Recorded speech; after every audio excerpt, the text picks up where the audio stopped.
Hello. तो कैसे हैं आप सभी लोग? मुझे उम्मीद है आप सब बहुत बढ़िया होंगे और अपने एग्जाम की प्रिपरेशन में लगे हुए हैं। जैसा कि आप सभी बच्चों को पता होगा कि आपका पैरामेडिकल का एम्स यानी कि एम्स का पैरामेडिकल या फिर आपका यूपी सीनेट का पैरामेडिकल का एग्जाम बहुत नज़दीक है। इवन एम्स के जो पैरामेडिकल के स्टूडेंट्स हैं, बीएससी नर्सिंग के स्टूडेंट जो हैं एम्स के, उनका एग्जाम बहुत ही ज़्यादा नज़दीक है। उनके दिल में बहुत ही घबराहटें हैं, बहुत ही ज़्यादा परेशानियों में है कि भैया हम लास्ट टाइम में क्या करें। तो मैं बता दूं, हाँ, अभी हाल ही में उत्तर प्रदेश का स्टेट लेवल का एग्जाम हुआ था जिसमें बच्चों को मैंने मॉडल पेपर्स डिस्कस किए थे।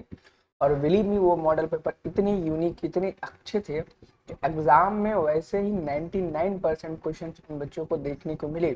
एंड बहुत सारे क्वेश्चन के तो ऑप्शंस भी सेम थे। तो आज मैं आप सभी बच्चों के लिए मॉडल पेपर लेकर के आया। मॉडल पेपर नंबर 2 है। इससे पहले हमने एम्स के प्रीवियस ईयर क्वेश्चन किए थे, आप देख लेना, ठीक है? चैनल पे पड़ा हुआ है। और कोई भी बच्चा घबराना नहीं कि मैं यूपी स्टेट लेवल का एग्जाम दे रहा हूँ तो मैं ये एम्स वाला क्यों देखूँ। तो मैं बता दूं कि, और जो एम्स वाला हो ये बोले कि भाई मैं यूपी की स्टेट लेवल वाला क्यों देखूं, तो ऐसा बिल्कुल नहीं। दोनों लोगों के पेपर देखना है। यह पेपर बहुत ही इंपॉर्टेंट है। अगर आप एम्स वाले हो तो भी देखो, चाहे बीएससी नर्सिंग का एम्स हो चाहे पैरामेडिकल का एम्स हो, जरूर देखो। अगर आप पैरामेडिकल का एग्जाम दे रहे हो यूपी का तो भी देखो, या फिर किसी भी स्टेट का दे रहे हो देखो, क्योंकि आई थिंक इससे ज्यादा हार्ड पेपर आपका नहीं बन सकता है। मैंने हार्ड नहीं, बहुत अच्छे क्वेश्चंस पिकअप करके उठा करके रखे हैं कि भाई इससे बाहर के क्वेश्चन, इससे ज्यादा और हार्ड कोई, अगर कोई भी टीचर यूट्यूब पर कहीं पर भी प्रैक्टिस करा रहा तो मत करो। इससे हार्ड एग्जाम में नहीं आने वाले, क्योंकि मैंने यहाँ पे जो क्वेश्चंस रखे हैं वो मोस्ट ऑफ द नीट के पीवाईक्यूज। और नीट के ऐसा नहीं, नीट बोल दिया तो भैया नीट एकदम ऊपर सोच लो, नहीं। नीट के एकदम आसान आसान बच्चों वाले पीवाईक्यूज जो मतलब एकदम आपको सोते जागते पता होने चाहिए, ठीक है? कुछ ही रखे हैं, सारे नहीं, दो तीन रखे हैं। जैसे पहला क्वेश्चन है, ये क्वेश्चन पीवाईक्यू है, दूसरा भी पीवाईक्यू, और देखो कितने आसान है क्वेश्चन। ऐसे ही रखे, इससे ज्यादा हार्ड नहीं रखे। तो आप एम्स के हो चाहे किसी भी स्टेट लेवल के एग्जाम को दे रहे हो, नर्सिंग के लिए, पैरामेडिकल के लिए, आप इस लेक्चर को देख सकते हो। चैनल को सब्सक्राइब कर लेना, सबसे बड़ी बात है। मैं मॉडल पेपर सॉल्व करा देता हूँ, बच्चे कर लेते हैं, बच्चे देख भी लेते हैं वीडियो को, बहुत 10-10 हज़ार देख लेते हैं, लेकिन बच्चा सब्सक्राइब ही नहीं करता है चैनल को।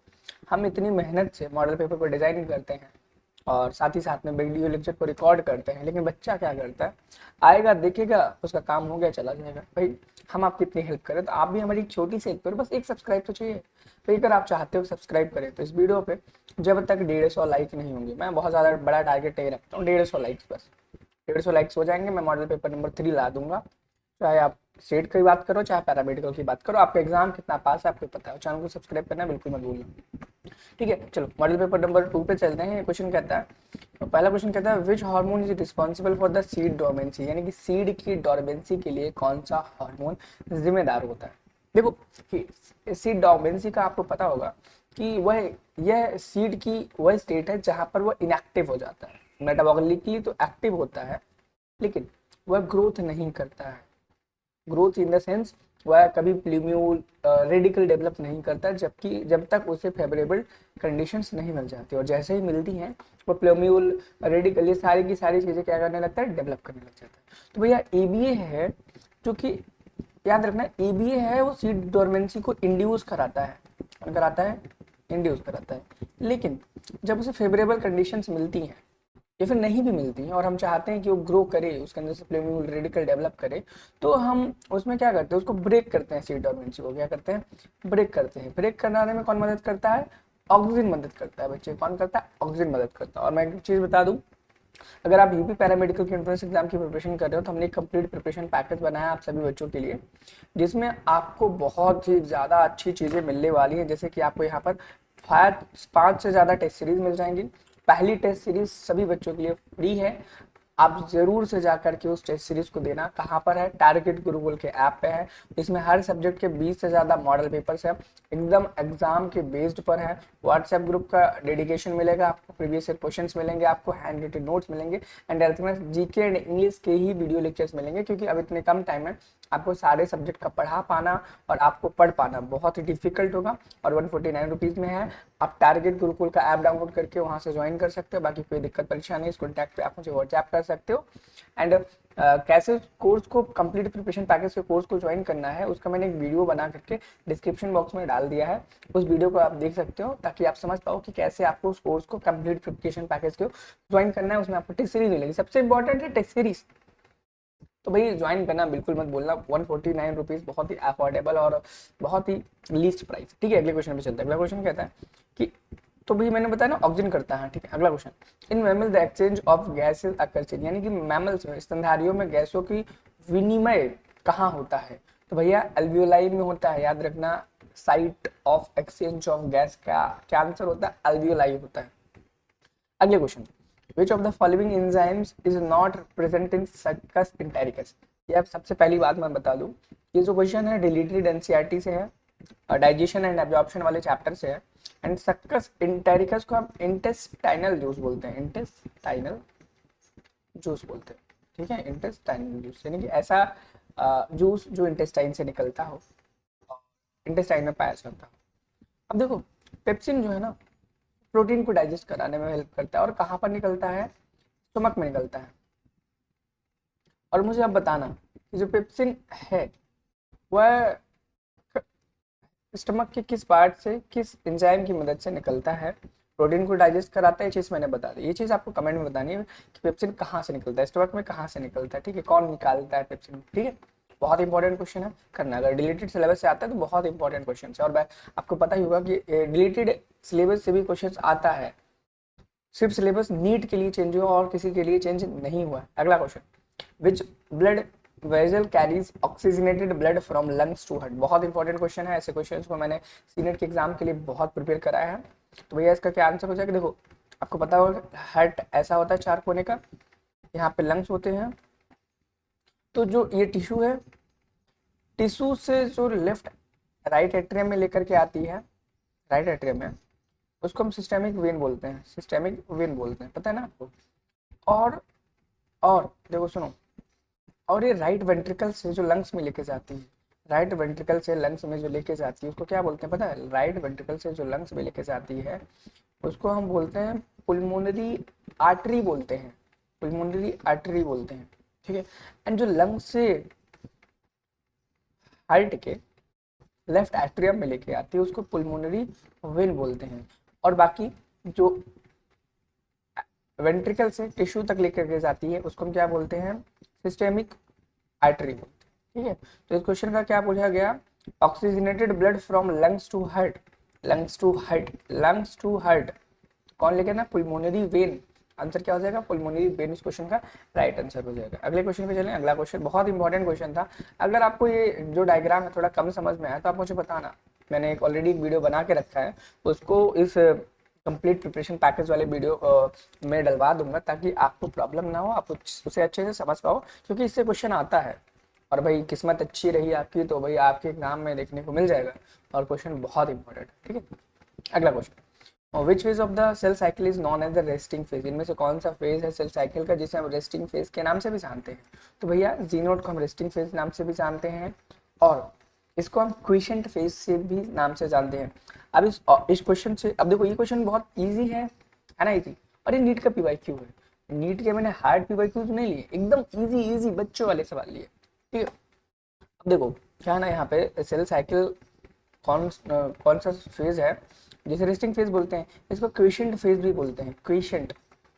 एनसीईआरटी में क्विशेंट फेज भी बहुत ही अच्छी तरीके से नाम को लिया गया है। एंड एक चीज और याद रखना, क्विशेंट फेज के साथ साथ मुझे आप कमेंट सेक्शन में बताना है जी नॉट फेज जो होता है मेटाबॉलिकली एक्टिव रहता है या मेटाबॉलिकली इनएक्टिव हो जाता है। ठीक है, ये चीज़ बताना। अगर ये चीज़ आप बता ले जाते हो तो आई थिंक आपको ये चैप्टर बहुत ही अच्छे से क्लियर है, और इससे रिलेटेड कोई क्वेश्चन आता है तो आप कर ले जाओगे मुझे लगता है। ठीक है, अगला question, in a food chain energy transfer from one trophic level to next is approximately.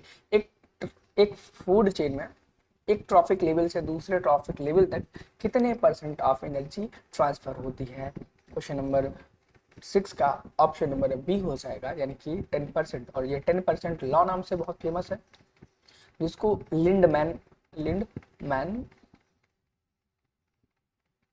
Scientist जो हैं उन्होंने दिया था।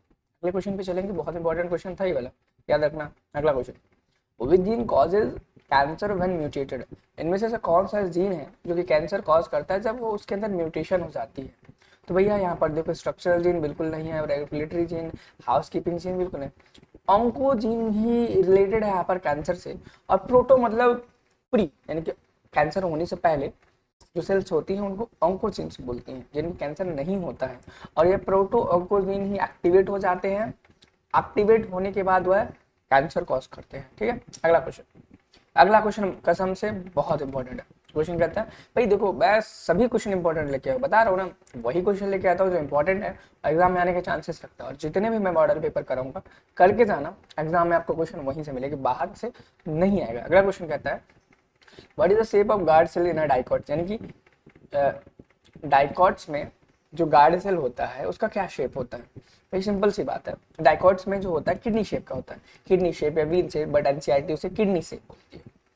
एंड मे बी यहाँ पे मैंने आपसे डाइकॉट के बारे में पूछा है एग्जाम में, क्या पता आपको मोनोकॉट के बारे में पूछ लो, है ना। तो मोनोकॉट में क्या होता है, डम्ब बेल शेप होता है, डम्ब बेल, डम्बल नहीं डम्बेल, DUMB, डम्ब बेल। ठीक है, डम्बेल शेप का होता है, उसका शेप कैसा होता है, ऐसे वही जो जिम में हम लोग डम्बेल उठाते हैं वही। मैं तो नहीं उठाता, जिम नहीं जाता हूँ ना। ठीक है, बाकी सोचूंगा कभी फ्यूचर में। अगला क्वेश्चन, इनमें से विच of the following is an example of passive immunity, यानी कि इनमें से कौन सा है जो पैसिव इम्यूनिटी के एग्जांपल है। आप यहाँ पे देखोगे एलर्जी किसी प्रकार की इम्यूनिटी नहीं है, नेचुरल इन्फेक्शन किसी प्रकार की इम्यूनिटी नहीं है, वैक्सीनेशन किसी प्रकार की इम्यूनिटी नहीं है। आई थिंक इम्यूनिटी नहीं है, लेकिन ये इम्यूनिटी प्रोवाइड कराती है, वैक्सीनेशन किसी प्रकार की इम्यूनिटी प्रोवाइड कराती है। और नेचुरल इन्फेक्शन जो होता है वो किसी भी प्रकार की इम्यूनिटी नहीं है, लेकिन इम्यूनिटी के कम होने की वजह से नेचुरल इन्फेक्शन हो जाता है, इम्यूनिटी के सप्रेस होने की वजह से एलर्जी हो जाती है। तो ये वैक्सीनेशन जो है यहाँ पे ना इम्यूनिटी प्रोवाइड कराता है, लेकिन यहाँ पे परफेक्ट जो पैसिव इम्यूनिटी का एग्जाम्पल हो जाएगा ना, एंटीटॉक्सिन इंजेक्शन हो जाएगा। क्या हो जाएगा, एंटीटॉक्सिन इंजेक्शन। और ये क्वेश्चन आपके आउट है, लाइक क्वेश्चन नहीं आएगा इससे, ये वाला बहुत रेयर है आपके एग्जाम में आएगा भी। ह्यूमन हेल्थ एंड डिजीज है तो वो डिजीज के बारे में हमेशा पूछना चाहेगा आपसे। ठीक है, क्योंकि आप नर्सिंग के फील्ड में जा रहे हो, पैरामेडिकल के फील्ड में जा रहे हो। ठीक है, अगला क्वेश्चन जो है वो कहता है कि बहुत इंपॉर्टेंट प्लांट फिजियोलॉजी, थोड़ा हार्ड बोलेंगे बट बहुत बेसिक, बहुत ईजी है। Primary acceptor of CO2 in the plant C4 is, C4 पौधों में CO2 का प्राथमिक ग्राही कौन होता है, CO2 का प्राथमिक फर्स्ट एक्सेप्टर। तो भैया C4 की अगर हम बात करते हैं तो उसमें पिप होता है, फॉस्फोइनोल पाइरुवेट। अगर हम C3 की बात करते हैं तो उसके अंदर RUBP होता है। ये याद रखना, ये प्राइमरी CO2 एक्सेप्टर है। क्या है, प्राइमरी CO2 एक्सेप्टर है, याद रखना। और हो सकता है आपके एग्जाम में पूछ लिया जाए, प्राइमरी एक्सेप्टर ना पूछे, फर्स्ट स्टेबल प्रोडक्ट पूछ लिया जाए C3 एंड C4 का, तो कमेंट सेक्शन में आपको बताना है कि भैया C3 एंड C4 का जो प्राइमरी, ये तो फर्स्ट CO2 एक्सेप्टर है ना, स्टेबल फर्स्ट स्टेबल प्रोडक्ट क्या है वह लिख के बताना। C3 का भी लिखना है, C4 का भी लिखना है, देखूंगा कितना आता है आपको। ठीक है, और जिन बच्चों को नहीं आता है भाई वहां से देखो, जिसको आता है भाई वह कमेंट में लिखो। ठीक है, और अगला क्वेश्चन है विच protein is found in blood plasma and helps in blood clotting, यानी कि इनमें से कौन सी प्रोटीन है जो कि ब्लड प्लाज्मा में पाई जाती है एंड ब्लड क्लॉटिंग में हेल्प करती है। तो भाई फाइब्रिनोजिन हेल्प करती है किसमें, ब्लड की प्लाज्मा में पाई जाती है पहली चीज, और वो ब्लड क्लॉटिंग में हेल्प करती है। ब्लड की प्लाज्मा में एल्ब्यूमिन भी पाई जाती है एंड ग्लोबुलिन भी पाई जाती है। और याद रखना ग्लोबुलिन डिफेंस मैकेनिज्म में वर्क करती है, डिफेंस मैकेनिज्म में एल्ब्यूमिन। एल्ब्यूमिन क्या करता है, एल्ब्यूमिन करता है, यार याद ही नहीं आ रहा है, ऑस्मोटिक बैलेंस में, ऑस्मोटिक बैलेंस को मेंटेन करता है। ठीक, बैलेंस। ठीक है, क्या पता मैचिंग बना के आपसे पूछ लिया जाए। अगला question, which part of nephron is responsible for selective reabsorption. अगर बात सेलेक्टिव रीअब्जॉर्प्शन की जाए या फिर किसकी की जाए, मैक्सिमम रीअब्जॉर्प्शन की, तो भैया PCT आंसर हो जाएगा। क्या हो जाएगा, PCT हो जाएगा, आपको पता ही होगा। एंड मिनिमम या लीस्ट रीअब्जॉर्प्शन की बात की जाए तो लूप ऑफ हेनले। ठीक है, which plant hormone helps in breaking seed dormancy, देखो थोड़ी देर पहले ही कराया था मैंने। ब्रेक कर इंड्यूस करने के लिए ABA आता है, इंड्यूस करता है कौन, ABA इंड्यूस करता है। लेकिन जब ब्रेक करने की बात आती है, ब्रेक करने की, तब कौन करता है, ऑक्सिन करता है। जब ब्रेक करने की बात आती है तो कौन करता है बच्चे, तब ऑक्सिन करता है। कौन करता है, ऑक्सिन करता है। ठीक है, क्वेश्चन नंबर 13 था ना, ऑक्सिन नहीं सॉरी जिब्रेलिन करता है। क्या कौन करता है, जिब्रेलिन। थोड़ा सा वहां पे पहले वाले क्वेश्चन में मिस्टेक हो गया, ब्रेक कौन करता है, जिब्रेलिन करता है, जिब्रेलिन। थोड़ा सा भी कंफ्यूजन हो रहा है, तो ऑक्सिन नहीं करता है यार, यहाँ पे ब्रेक नहीं करता है, यहाँ पे जिब्रेलिन करता है। Sorry for mistake. अगले क्वेश्चन पे इंसान हो जाती है गलतियाँ। एक देखो बहुत कंफ्यूजन है, दो सब primary plant growth hormone regulator ही हैं और भी प्रमोटर है दो के दोनों, थोड़ा सा कंफ्यूजन हो जाता है। अगला क्वेश्चन बहुत इंपॉर्टेंट कि ड्यूरिंग एनारोबिक रेस्पिरेशन में मसल्स में होगी, कहाँ पर मसल्स में pyruvic acid is converted into, यानी कि पायरुविक एसिड एनारोबिक रेस्पिरेशन में किस में कन्वर्ट होता है? क्या वो लैक्टिक एसिड में होता है? एसिटाइल कोएंजाइम में तो कभी हो ही नहीं सकता है, एरोबिक में ही होता है। अल्कोहल में हो सकता है, वाटर में तो कन्वर्ट होगा नहीं, क्योंकि फाइनल प्रोडक्ट हमें वाटर चाहिए ही नहीं होता, तो कन्वर्ट ही नहीं होता। तो भैया लैक्टिक एसिड होता है। लैक्टिक एसिड और मसल्स की जब भी देखो, जब भी मसल्स की बात की जाए ना, मसल्स में एसिड की बात की जाए तो हमेशा लैक्टिक एसिड होगा। ठीक है, अगला क्वेश्चन कहता है कि विच of the following is not a STD, इसमें से कौन सा ऐसा है जो कि सेक्सुअली ट्रांसमिटेड डिजीज नहीं है? भैया ट्यूबरक्लोसिस सेक्सुअली ट्रांसमिटेड डिजीज नहीं है, वो बैक्टीरियल डिजीज है, आपको पता होना चाहिए। एंड आपको ये तीन जो सभी तीन के चार डिजीजेस दिए गए, चाहे एसटीडी हो चाहे बैक्टीरियल हो, सबके कॉजेटिव एजेंट पता होने जरूरी है। ठीक है, अगला क्वेश्चन कहता है कि देखो भाई कितने अच्छे क्वेश्चन है, कितने इंपॉर्टेंट क्वेश्चन है, बहुत अच्छे यूनिक क्वेश्चन है, एम्स में आने लायक है। यूपी के अगर हार्ड पेपर बनाता है तो इससे हार्ड क्वेश्चन पूछ ही नहीं सकता, और एम्स के लिए तो बेसिक है भाई। ठीक है, in which organelle does photo respiration occur, इनमें से कौन सा कोशिकांग है जिसके अंदर फोटो रेस्पिरेशन होता है?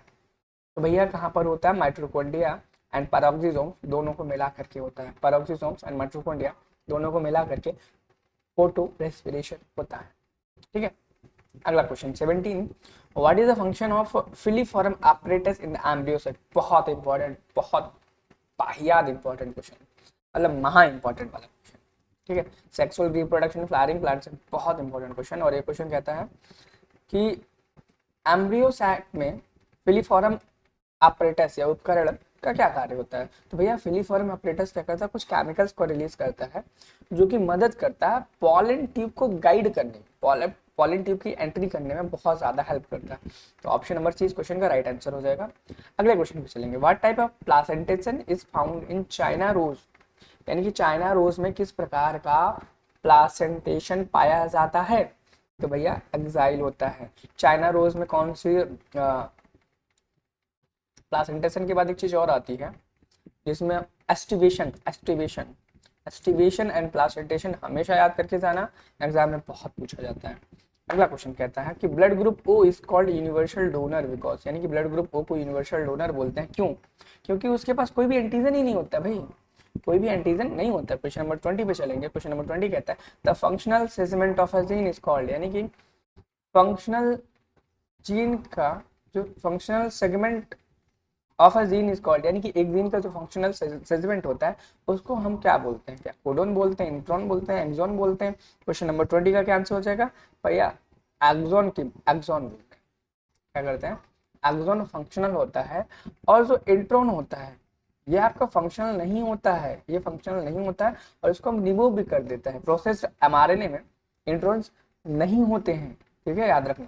अगला question, which layer is most active in photosynthesis in leaf, यानी कि लीफ में फोटोसिंथेसिस में हो रही सबसे ज्यादा एक्टिव कौन सी होगी? तो भैया पैलिसेड होगी, यानी कि लोअर वाली पैलिसेड। ठीक है, अगला question, DNA polymerase act in which direction, यानी कि जो डीएनए पॉलीमरेज होता है वह किस डायरेक्शन में एक्ट करता है? यह नहीं पूछा गया है कि किस डायरेक्शन में वह पॉलीमर्स को ऐड करती है या न्यूक्लियोटाइड को ऐड करती है, किस डायरेक्शन में वो एक्ट करती है, इसके बारे में पूछा गया। क्वेश्चन नंबर 2 तो कहता है 5' to 3', लेकिन वही सेम ही है। अब ये बोला गया 5, देखो वह अपने बारे में बोल रहा है, ये टेम्पलेट के बारे में नहीं बोल रहा है, ये अपने बारे में बोल रहा है। 5' to 3' पे वर्क करेगी और 3' पे नए न्यूक्लियोटाइड ऐड करती जाएगी। और टेम्पलेट की बात करें तो 3' to 5' होता है हमेशा। या खुद की बात किया है इसने, टेम्पलेट की बात नहीं किया है, याद। अगला question, how many ATP are generated in aerobic respiration from one glucose? देखो जब भी एरोबिक की बात करें तब भैया 38 हो जाएगा, याद रखो। ठीक है, अगला question, which of the functional unit of kidney, भाई बहुत इंपॉर्टेंट क्वेश्चन, बहुत आसान, कि नेफ्रॉन होता है। ठीक, question number 25 and last question है, which part of the brain regulate the body temperature, यानी कि कौन सा पार्ट है ब्रेन का जो कि बॉडी टेम्परेचर को रेगुलेट करती है। बच्चे को पता है हाइपोथैलेमस। स्टार्टिंग के दो क्वेश्चन आसान थे, लास्ट के दो क्वेश्चन आसान थे, बीच के मैंने ऐसे क्वेश्चन भर दिए जो एग्जाम वाले भी कभी नहीं देंगे। ठीक है, बट आपकी प्रैक्टिस इससे अच्छी हो जाएगी। और अगर कंप्लीट प्रिपरेशन पैकेज लेना चाहते हो जिसमें आपको टेस्ट सीरीज मिल जाए 5 से ज़्यादा, मॉडल पेपर्स मिल जाए, व्हाट्सएप ग्रुप पर सपोर्ट रहे हमेशा के लिए, और प्रीवियस ईयर क्वेश्चंस आपको मिलते रहे, और कोई भी डाउट क्वेरी हो सब सॉल्व होती रहे, आप कंप्लीट प्रिपरेशन पैकेज को ज्वाइन कर सकते हो। अभी आपके एग्जाम में काफ़ी टाइम है, मदद मिलेगी बहुत ज़्यादा। 149 रुपीज़ का कैसे ज्वाइन करना है उसका वीडियो डिस्क्रिप्शन बॉक्स में दिया गया है, आप उसे जरूर देखें।